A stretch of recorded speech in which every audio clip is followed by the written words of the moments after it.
The Meghalaya Pradesh Mahila Congress and the Meghalaya Pradesh Congress Committee had staged a protest outside the office of the Enforcement Directorate in Shillong on Tuesday, 26 July 2022 to strongly oppose AICC Interim President Sonia Gandhi's summons by the ED in connection with a money laundering case pertaining to alleged financial irregularities in Young Indian Private Limited and National Herald newspaper owned by the Congress Party.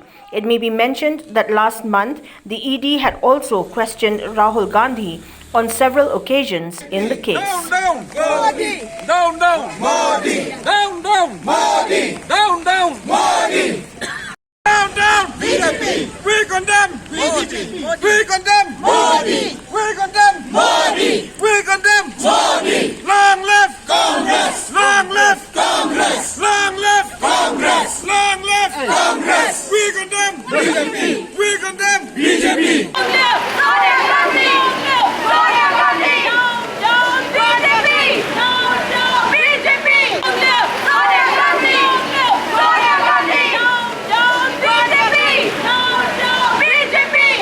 Kini ka jing protes jungi kiri sebentar namar ba ka ED kala samon ya ke Sonia Gandhi mentah kini ka sing ke baar.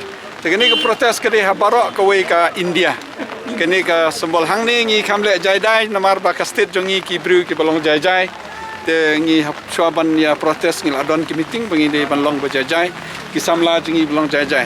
Te gi ba lead hi kini ka protes de jang ki mahila.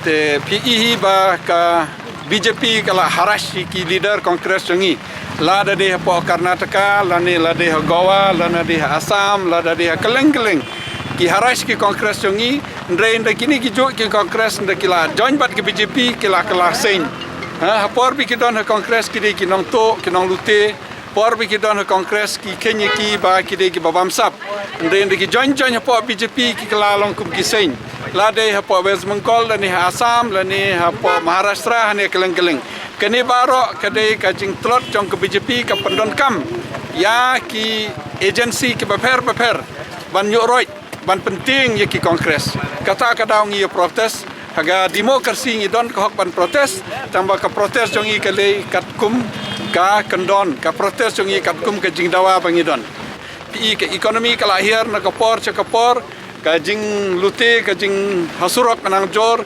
mentah lakiu kajing lute support secretariat la hab sokodom pindapej la hab ski building ke paper kene baro kade kajing ka fail jong ke BJP ka fail jong kini ki baya serop lang bat ke BJP kata kadaungi protes kindang protes susu ki por ki panwan na namar ba mentah pila ihi ba ka Kongres kala aslang kiu ngila aslang klein te kene gade si benta pen i ya kajing fail jong ka government Kublai Sibon.